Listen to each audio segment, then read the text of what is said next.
तो अभी तक हमने देखा कि रजिस्ट्रेशन कैसे होती है, हिस्टोरिक टेस्ट क्या होता है, फ्यूचर टेस्ट क्या होता है। ये सारी बातें देखने के बाद कुछ और इश्यूज हैं जो रजिस्ट्रेशन के अंदर हमें समझने पड़ेंगे। उनको एक एक बार करके रिटर्न वर्ड पढ़ते हैं और फिर करते हैं उसका डायसेक्शन और फिर करते हैं उसको बिल्कुल चीरफाड़ करके आपको समझा देंगे। कहता है when determining the value of a persons taxable supplies, जो कि हमने पहले ही बात करी है कि जब टैक्सेबल सप्लाईज की बात होगी, जब वैल्यू ऑफ टैक्सेबल सप्लाईज निकाल रहे होंगे तो हम क्या बोलते हैं कि हमें स्टैंडर्ड रेटेड लेना है, जीरो रेटेड लेना है, पर हमें एग्जेम्प्ट नहीं लेना है। यहां पर एक और चीज बोलता है कि जब भी आप टैक्सेबल सप्लाईज रजिस्ट्रेशन के पर्पज से निकाल रहे हो तो ऐसे गुड्स या सर्विसेज जो कि कैपिटल एसेट हैं उन्हें डिसरिगार्ड कर दोगे। ठीक है, except for non zero rated taxable supplies in interest in land. तो अगर जमीन की सप्लाई वगैरह है, ठीक है, कैपिटल एसेट है, लैंड है, नॉन जीरो रेटेड है। नॉन जीरो रेटेड मतलब कि वो हाउसिंग वगैरह के लिए नहीं है। तो अगर हाउसिंग वगैरह के लिए नहीं है, लैंड है, तो उसको इंक्लूड कर दोगे। अदरवाइज सारे के सारे जो एसेट्स हैं, प्लांट, मशीनरी, गुडविल, कुछ भी पेटेंट वगैरह भी, उन सबको डिसरिगार्ड करना है। उन सबको आपने जब taxable turnover, taxable supplies calculate करनी है तब उनको इंक्लूड नहीं करना। बट नॉन करेंट एसेट या capital asset which is supplies in interest, supplies of interest in land, जमीन का कोई हिस्सा अगर बेच रहे हो या आपके पास कोई जमीन में कोई इंटरेस्ट है उसको बेच रहे हो, जैसे होता है ना कोऑपरेटिव सोसाइटी में सब लोग का एक इंटरेस्ट हो जाता है। कोऑपरेटिव सोसाइटी बनती है तो उसमें जो जमीन होती है उसमें सबका एक इंटरेस्ट होता है। अगर कोई अपनी इंटरेस्ट बेच रहा है उसको इंक्लूड कर देना। किसी भी तरह का इंटरेस्ट अगर लैंड के अंदर है तो उसको इंक्लूड कर देना है, राइट। मगर बाकी सारे के सारे कैपिटल एसेट को आपने इंक्लूड नहीं करना है। फिर क्या कह रहा है, when a person is liable to register in respect of a past period. तो अगर पास्ट पीरियड के लिए आपको रजिस्टर होना पड़ रहा है तो रिस्पॉन्सिबिलिटी है आपकी कि आपको वैट पे करना है। अगर आप कलेक्ट नहीं कर पाते हो, जिनको आपने टैक्सेबल सप्लाईज करी हैं उनसे आप वैट कलेक्ट नहीं कर पाते हो, तो वैट का बर्डन आपके ऊपर आ जाएगा। सरकार आपसे अपना वैट ले लेगी, वैट बर्डन आपके ऊपर आ जाएगा। ठीक है, a person must start keeping VAT records and charging VAT to customers as soon as they are required to be registered. तो भैया रजिस्ट्रेशन के बाद नहीं, आप वैट कलेक्ट करना शुरू कर दो, चार्ज करना शुरू कर दो वैट। जैसे ही आपको रिक्वायर्ड टू बी रजिस्टर्ड हो, मतलब जैसे ही आपको ये लगे कि हाँ अब मुझे रजिस्टर होना पड़ेगा, या अगर इस महीने या आपको लगता है 6 महीने या 3 महीने बाद मेरी रजिस्ट्रेशन की डेट आ रही है तो अभी से शुरू कर दो वैट वगैरह कलेक्ट करना। However, VAT should not be shown separately on any invoices until the registration number is known। पर आप वैट को अलग से नहीं दिखा सकते हो जब तक आपके पास वैट रजिस्ट्रेशन नंबर ना आ जाए। मतलब इनवॉइस के ऊपर आप वैट को अलग से नहीं दिखा पाओगे। Invoice should show the VAT inclusive price and customers को इन्फॉर्म कर देना कि भाई वैट इनवॉइसेस आपको दे दी जाएंगी। एक बार रजिस्ट्रेशन नंबर मिलते ही आपको वैट इनवॉइसेस मिल जाएंगी।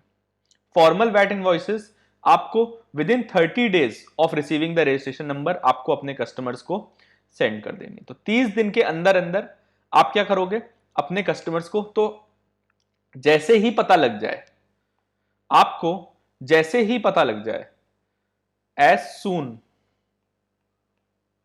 As you come to know कि मेरा अब टर्नओवर पार होने वाला है, मुझे रजिस्ट्रेशन करना पड़ेगा, तुरंत ही अपने कस्टमर्स को वैट इंक्लूसिव प्राइस पे इनवॉइस देनी शुरू कर दो। और वैट इंक्लूसिव प्राइस पे इनवॉइस देनी शुरू कर दोगे, उनको बता दो कि एक बार रजिस्ट्रेशन हो जाए तो आपको वैट इनवॉइसेस दे दी जाएंगी। VAT invoices after registration. एक बार रजिस्ट्रेशन हो जाएगा तो कस्टमर्स को बता दो कि एक बार रजिस्ट्रेशन हो जाए और then within 30 days of registration आप उनको वैट इनवॉइसेस इशू कर दो, दे दो, ताकि वो भी भाई अपना जो इनपुट वगैरह लेना हो वो ले सकते हैं। ठीक है, तो यहाँ तक की बात क्लियर है। बड़ा ही इजी सा टॉपिक ये, जो अदर रजिस्ट्रेशन इश्यूज का टॉपिक है, राइट। इसमें कुछ इतना खास है नहीं। आइए अब एक और चीज देख लेते हैं। जो नोटिफिकेशन है of liability to register must be made on form VAT 1। तो फॉर्म है एक वैट 1, यहां पे मैं लिख दे रहा हूं form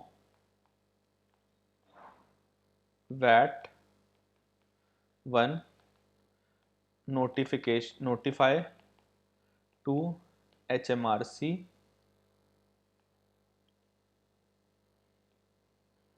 notify to HMRC for registration. ठीक है, तो रजिस्ट्रेशन के लिए फॉर्म वैट 1 में करना है। ये आप डाउनलोड कर सकते हो HMRC की वेबसाइट से, या फिर रिक्वेस्ट करते हो कि भाई फोन पर बोल सकते हो, या एप्लीकेशन दे सकते हो, ऑनलाइन वेबसाइट से ही अप्लाई कर सकते हो कि भाई हमें रजिस्टर कर दिया जाए। ठीक है, फॉर्म को रिक्वेस्ट कर सकते हो टेलीफोन पे भी, या खुद ही जाकर के वेबसाइट के ऊपर रजिस्ट्रेशन कर लो, सबसे सिंपल है। Simply writing to or telephoning a local VAT office is not enough. Registration पर जो वैट ऑफिस होगा वो आपको क्या करेगा, एक सर्टिफिकेट देगा रजिस्ट्रेशन का, ट्रेडर को भेज देगा एक सर्टिफिकेट ऑफ रजिस्ट्रेशन, जिसमें आपका वैट रजिस्ट्रेशन नंबर लिखा होगा, डेट ऑफ रजिस्ट्रेशन लिखी होगी, और पहला वैट पीरियड कब एंड हो रहा है और कितना लंबा है वो चीज भी उसमें लिखी होगी। देखो, this shows on registration VAT office will send the trader a certificate of registration. This shows the VAT registration number, date of registration and the end of the first VAT period and length of the VAT period. तो VAT periods के बारे में अभी बात करेंगे, but अभी फिलहाल आप इतना समझ लो कि आपको ये सारी चीजें वो एक सर्टिफिकेट बना करके दे देगा कि भाई ये लो अपना सर्टिफिकेट और इसमें खुश रहो। If a trader makes a supply before becoming liable to register but gets paid after registration, तो वैट उस सप्लाई पे ड्यू नहीं है। मतलब कि सर ये क्या बोलना चाह रहे हैं, ये कह रहे हैं कि मान लो आपने क्या किया, इस डेट पर you are liable to register, liable to register, ठीक है, मगर आपने सप्लाई कर दी यहां पर, बट आपको पेमेंट होती है यहां पर, तो यहां पर इस पर फिर VAT is not due, VAT is not due, आपको कोई भी वैट पे करना नहीं पड़ेगा, अपने वैट सप्लाई पहले ही कर दी है तो, राइट। तो ठीक है, प्रोविजन बहुत ही बढ़िया प्रोविजन है, बाद में पेमेंट होती कोई दिक्कत नहीं है, वैट लगाने की कोई जरूरत नहीं है, वैट ना चार्ज करने की जरूरत है, ना ही तो सरकार को पे करने की जरूरत है। Then voluntary registration. अब देखो, जैसे मैंने आपको बताया था ना कि अगर आपको इनपुट टैक्स लेना है तो आप बिना रजिस्टर हुए इनपुट टैक्स नहीं ले पाओगे, और बिना रजिस्टर हुए इनपुट टैक्स नहीं ले पाओगे तो भाई आपका होगा नुकसान। तो इसलिए इस कारण से लोग क्या डिसाइड कर लेते हैं कि भाई हम खुद ही रजिस्टर हो जाएंगे, हम खुद ही रजिस्ट्रेशन अपना कर लेंगे, हमें कोई हमने अगर थ्रेशोल्ड नहीं भी पार किया है कोई दिक्कत नहीं है, हम फिर भी रजिस्ट्रेशन अपना कर लेंगे। A person may decide to become registered even though their taxable turnover falls below the registration limit. तो एक इंसान डिसाइड कर सकता है कि भाई अब मुझे रजिस्ट्रेशन करवाना है, क्योंकि मैं फिर otherwise they can not recover the input tax they pay on purchases. Voluntary registration is advantages where a person wishes to recover input tax on purchases. Sir कितनी बार एक ही बात बोलोगे, हाँ जी।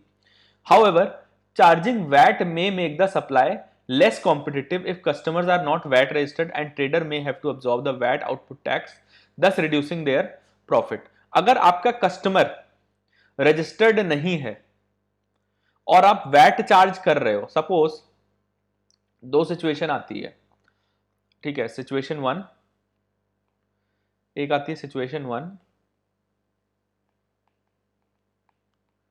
और सिचुएशन टू। तो यहां पर आप बेचते थे, मान लो एनीथिंग, केचप बेचते थे, केचप बेचते थे 100 पाउंड का, तो सिचुएशन टू में भी केचप बेचोगे, 100 पाउंड का 100 पाउंड का केचप आप बेचते थे, इसके ऊपर वैट कुछ भी नहीं लगता था, क्योंकि आपकी ये वैट इनवॉइस ही नहीं होती थी, आप रजिस्टर्ड नहीं थे, नॉट रजिस्टर्ड। पर जिस चीज से आपने केचप बनाया उसके ऊपर परचेजेस थी। अब यहां पर आप वैट लगाओगे 20 पाउंड का, आपकी सप्लाई हो गई 120 पाउंड की। अगर आपका कस्टमर रजिस्टर्ड नहीं है, कस्टमर रजिस्टर्ड नहीं है, फाइनल कस्टमर है, तो आपको ये अपने प्रॉफिट में से पे करना पड़ेगा। हो सकता है कस्टमर आपको एक्स्ट्रा पे करने से मना कर दे, तो रजिस्ट्रेशन के साथ एक ये दिक्कत भी आती है, right. Therefore,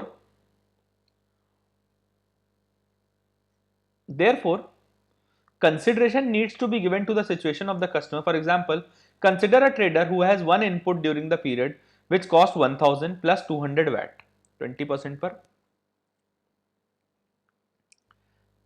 They work on the input which becomes their sole output for the year, decide to make a profit of 1000. अगर रजिस्टर्ड नहीं है तो 2200 चार्ज करेंगे। कैसे सर? 1000 प्लस 200, ये पूरा इनपुट हो गया, और प्लस 1000, तो ये 2200 हो गए। अरे 1000 प्लस 200 प्लस 1000, ये हो गया 2200, राइट। पर अगर रजिस्टर्ड है तो कितना चार्ज करेंगे? 2000, 1000 प्लस 1000 प्लस वैट चार्ज करेंगे। सर कितना चार्ज करेंगे? 400 बाई 20% से वैट चार्ज करेंगे, तो कस्टमर के पास इनपुट टैक्स आ जाएगा 400 का। अगर वो रजिस्टर्ड है तो वो रिकवर कर लेगा, रजिस्टर्ड नहीं है तो 400 रुपए या तो आपको बोलेगा अपनी जेब से देने को, नहीं तो वो खुद देगा, या अल्टीमेट बर्डन जो फाइनल कंज्यूमर के ऊपर पड़ता है वो पड़ जाएगा इस केस में, राइट। और इस पहले वाले केस में कस्टमर को कोई भी रिलीफ नहीं मिलेगा वैट के लिए, ठीक है। अगर देखो जो कस्टमर है वो नॉन टैक्सेबल पर्सन है तो वो ए प्रेफर करेगा, मतलब 2200। अगर टैक्सेबल है तो उसको नेट कॉस्ट पड़ेगी 2000 की। तो डिसीजन आपको वॉलंटरी रजिस्ट्रेशन का ये देखकर लेना होगा, भाई अगर मेरे 10 या 15 कस्टमर हैं, अगर मेरे 10 या 15 कस्टमर हैं तो उसमें से कितने लोग रजिस्टर्ड हैं और कितने लोग रजिस्टर्ड नहीं हैं, राइट। देखो एक और चीज होती है कि जब आप रजिस्टर कर लेते हो तो लोगों को लगता है कि भाई आप जो है एक बड़े बिजनेस हो, आप बड़ा काम कर रहे हो, मोटा काम कर रहे हो, इसलिए आपको आपके आपके पास रजिस्ट्रेशन है, आप वैट चार्ज कर रहे हो। वो दुनिया भर की चीजें कुछ दिखावे के लिए भी करनी पड़ती है कि भाई इमेज किस तरह की जाती है, जैसे image is everything, everything is image, तो उसके लिए भी आपको कभी कभी करना पड़ता है। But at the same time आपको यह भी देखना पड़ेगा कि भाई एडमिनिस्ट्रेटिव बर्डन भी तो आपके ऊपर पड़ेगा, वैट पे करना है। अगर किसी कंसल्टेंट को यूज करते हो, एसीसीए को यूज करते हो, किसी किसी को भी यूज करते हो तो आपको इसका बर्डन पड़ेगा ना।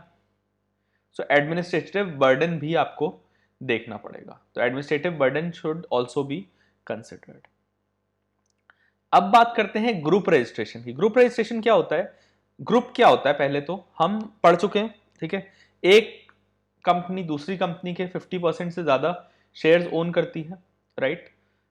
सो they are called part of a group. अगर जैसे ए लिमिटेड है, ए लिमिटेड इन सारी कंपनीज के शेयर्स होल्ड करती है, ए, बी लिमिटेड के, सी लिमिटेड के, डी लिमिटेड के, ई लिमिटेड के, या ये आपस में भी एक दूसरे के शेयर्स होल्ड करती हैं, ठीक है। तो क्या बोला जाएगा? मोर देन 50% है तो ये होल्डिंग और ये सब्सिडरी है, तो ये ग्रुप का पार्ट है।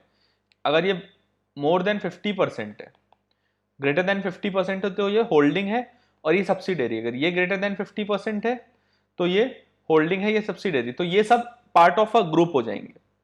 अब ग्रुप रजिस्ट्रेशन की बात जहां तक आती है तो दो या दो से ज्यादा कंपनियां कॉमन कंट्रोल में अगर हैं तो वो अप्लाई कर सकती हैं ग्रुप रजिस्ट्रेशन के लिए। अब क्या होगा अगर ग्रुप रजिस्ट्रेशन हो जाए तो? सर सबसे पहला काम तो ये होगा कि हर एक जो वैट ग्रुप है उसे अपना एक बंदा as a representative member appoint करना पड़ेगा, ठीक है। तो उसको ग्रुप का सारा आउटपुट टैक्स और इनपुट टैक्स उस सब के लिए अकाउंट फॉर करना पड़ेगा, एक वैट रिटर्न एंड पूरे ग्रुप के बिहाफ पर वैट पे करना पड़ेगा, ठीक है। तो सबसे पहला काम होगा कि आपको एक रिप्रेजेंटेटिव मेंबर अपॉइंट करना पड़ेगा जो पूरे ग्रुप का इनपुट टैक्स और आउटपुट टैक्स का ध्यान रखेगा, रिटर्न कंप्लीट करेगा, एक रिटर्न जाएगी और वैट भी ग्रुप के बिहाफ पर वो ही रिप्रेजेंटेटिव मेंबर पे करेगा। सिंप्लीफाई हो जाएगा, आपको अलग अलग रिटर्न नहीं पे करनी 5-10 टू, आप एक ही रिटर्न से काम चला लोगे अपना। दस this simplifies VAT accounting, saving administrative cost and allows payments and repayment of VAT to be netted off, ठीक है। तो अकाउंट सिंप्लीफाई हो जाती है एक तो VAT accounting, administration cost 10 return process करने की कॉस्ट या एक रिटर्न में सब कुछ हो जाए, पेमेंट और रीपेमेंट नेट ऑफ हो जाती हैं। However, all members of the group are jointly and severally liable for any VAT due from the representative member. अब ये जो B limited, C limited, D limited, E limited है ना, ये सब जॉइंटली मतलब एक साथ और अलग अलग लाइबल हैं। कोई भी वैट ड्यू है तो इन सबसे रिकवर किया जाएगा, जितना अमाउंट का वैट ड्यू है वो इन सबसे रिकवर किया जाएगा। अच्छा, कोई भी सप्लाई करता है गुड्स या services by a member of the group to another member, तो मेंबर आपस में अगर करते हैं तो उसको डिसरिगार्ड कर दिया जाएगा वैट पर्पसेस के लिए, आपका वैट अकाउंटिंग उस केस में कम हो जाएगी। तो अगर आप ग्रुप का पार्ट हो, आपने एक सेम ग्रुप में रजिस्ट्रेशन करा रखा है, तो क्या होगा, आप आराम से आपस में गुड्स ट्रांसफर करो, कोई दिक्कत नहीं है। आपस में ग्रुप, आप मेंबर हो ना, आपस में ट्रांसफर करो गुड्स और सर्विसेज को, आपके ऊपर हम कोई वैट नहीं लगाएंगे, ठीक है। Any other supply of goods or services by or to a group member is in general treated as a supply by or to the representative member. अगर कोई और सप्लाई होती है, अदर सप्लाई ऑफ गुड्स और services by और to a group member, तो वो supply मानी जाएगी। मतलब ग्रुप मेंबर को कोई अलग से सप्लाई हो जाए, आपस में नहीं, बाहर से कोई सप्लाई हो जाए, तो उसको हम एज ए सप्लाई ट्रीट करेंगे। वो सप्लाई ऑफ गुड्स भी हो सकती है, वो सप्लाई ऑफ सर्विसेज भी हो सकती है, ठीक है। तो ग्रुप में एक बार आ गए तो एक रिटर्न फाइल होगी, वैट एक आदमी पे करेगा, आपस में अगर गुड्स या सर्विस सप्लाई करते हो कोई दिक्कत नहीं है, वैट नहीं लगेगा। मगर अगर कोई और बाहर से कोई और आपको गुड्स या सर्विस सप्लाई करता है, आप किसी को गुड्स या सर्विस बाहर सप्लाई करते हो, तो उसके ऊपर वैट लगेगा, सप्लाई उसको माना जाएगा, राइट। देन कोई भी वैट पेबल है अगर इंपोर्ट ऑफ गुड्स पे बाय अ ग्रुप मेंबर, तो वो रिप्रेजेंटेटिव मेंबर ही पे करेगा। अगर किसी भी ग्रुप मेंबर ने इंपोर्ट किया और उसके ऊपर वैट पेबल है, तो भैया वो रिप्रेजेंटेटिव मेंबर ही पे करेगा। ये आप उसको इंटरनली कोई भी ट्रांसफर कर सकते हो, मगर उसको जो पेमेंट जाएगा वो ये रिप्रेजेंटेटिव मेंबर ही पे करेगा। दो या दो से ज्यादा कंपनियां एलिजिबल हैं to be treated as members of a group. अब कब ट्रीट होंगी member of a group? Group की आपकी एक डेफिनेशन मैंने जनरल डेफिनेशन बता दी, अब यहां वैट में भी आपको बड़ी स्पेसिफिक डेफिनेशन दे रखी है।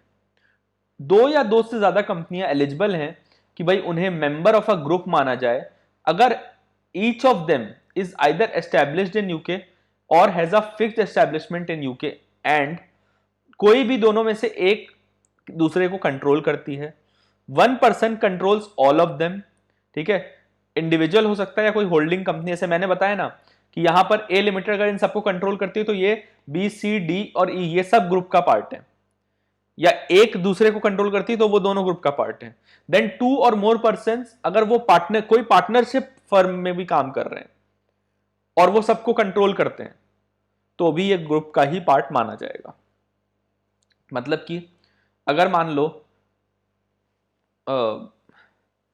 एक्स वाई जेड है, लिमिटेड लाइबिलिटी पार्टनरशिप है, ठीक है, और वो इन्हें कंट्रोल करती है, ए लिमिटेड को, एस लिमिटेड को, ई लिमिटेड को, सी लिमिटेड को और डी लिमिटेड को। अगर एक्स वाई जेड पार्टनरशिप, थोड़ा सा वियर्ड हो गया, मान लो एक्स वाई जेड पार्टनरशिप है दो लोगों की पार्टनरशिप है और ये क्या करती है, ए बी सी और डी, ए बी सी और डी, ये इन्हें कंट्रोल करती है, 50% ओनरशिप है इन सब में, तो भी ये एक ग्रुप का पार्ट मानी जाएंगी, राइट। तो भी ये ए बी सी और डी एक ग्रुप का, सिंगल ग्रुप का ही पार्ट माने जाएंगे, राइट। तो तीन चीजें हैं, या तो दोनों में से कोई एक दूसरे को कंट्रोल करे, या एक आदमी सबको कंट्रोल करे, इंडिविजुअल या होल्डिंग कंपनी, या फिर कोई पार्टनरशिप फर्म उन सबको कंट्रोल कर रही हो।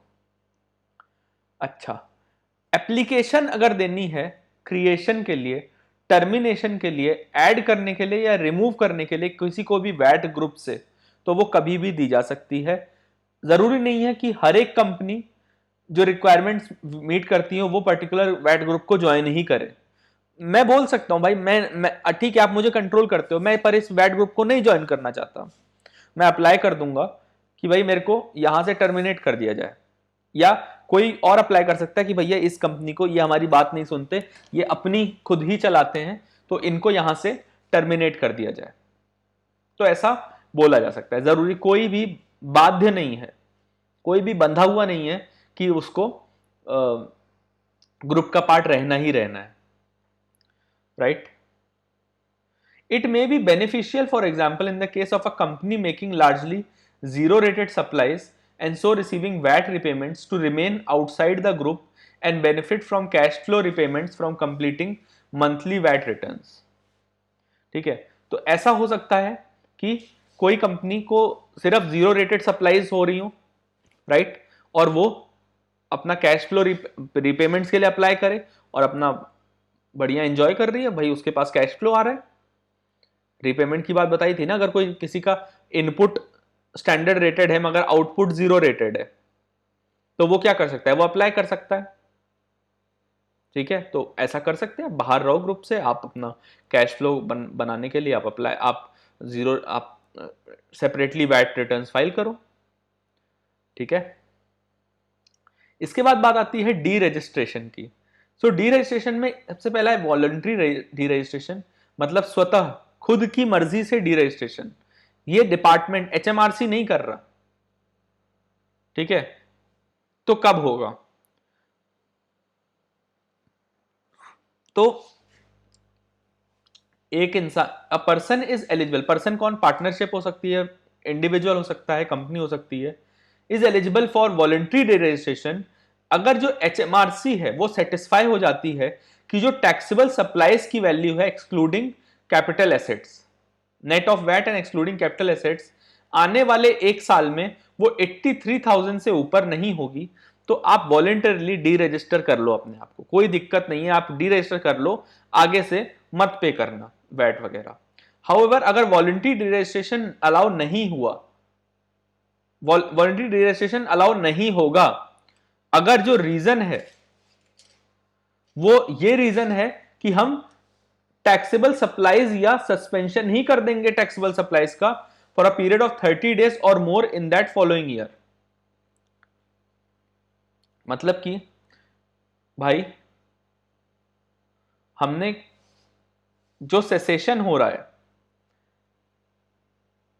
हम क्या कर रहे हैं, 1 जून से लेकर के 30 जून तक हम यहां पर टैक्सेबल सप्लाईज करना ही बंद कर दें,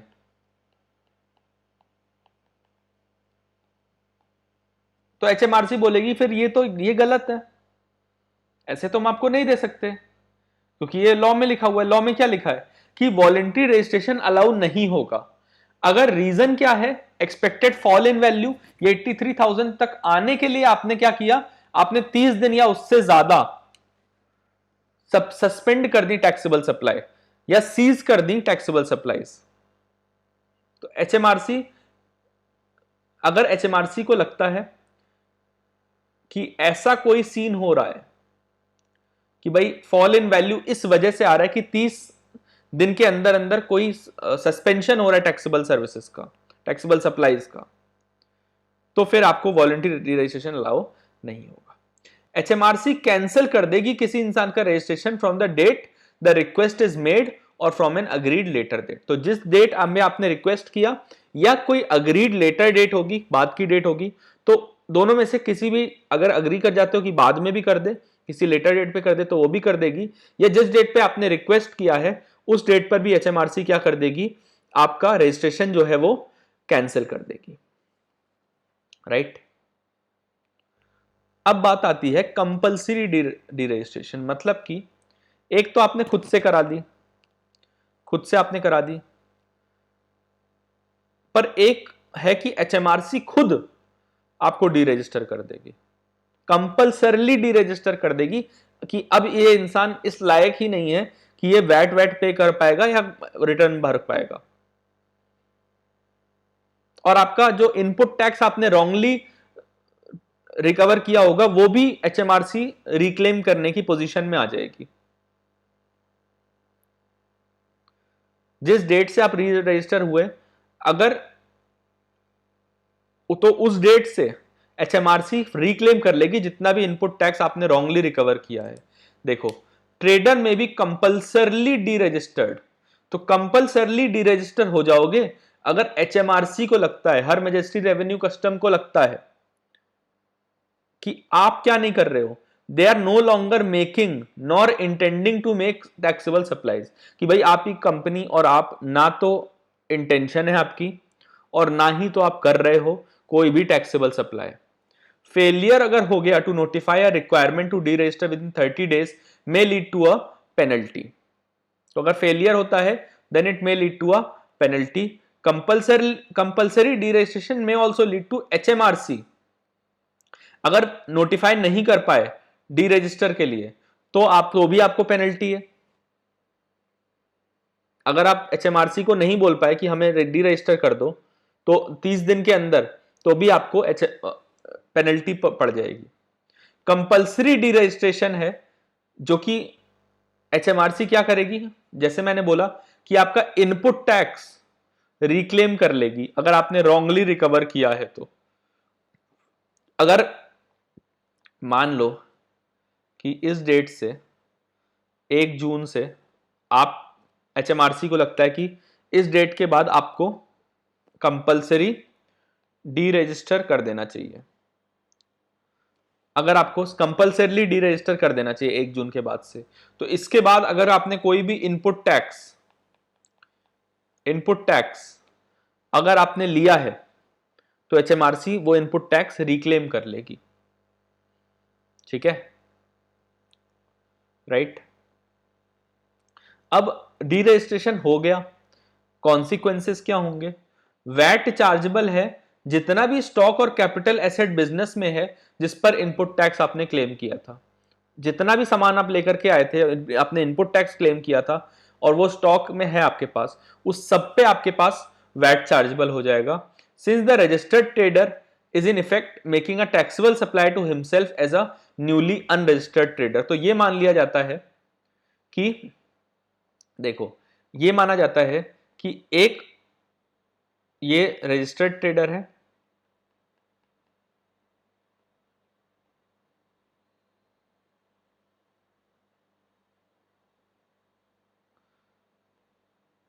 ठीक है, और ये अनरजिस्टर्ड ट्रेडर है। तो ये माना जाता है कि ये रजिस्टर्ड ट्रेडर अनरजिस्टर्ड ट्रेडर को सप्लाई कर रहा है। रजिस्टर्ड ट्रेडर जब आपका डी रजिस्ट्रेशन हो जाता है तो ये अनरजिस्टर्ड ट्रेडर, ये मान लिया जाता है कि आपका जो रजिस्टर्ड ट्रेडर है वो अनरजिस्टर्ड ट्रेडर को सप्लाई कर रहा है और उस सारे के सारे टैक्सेबल सप्लाई कर रहा है और इस सारे अमाउंट पे वैट चार्ज हो जाएगा, जितना भी इनपुट क्लेम किया होगा सब पे वैट चार्ज हो जाएगा, ठीक है।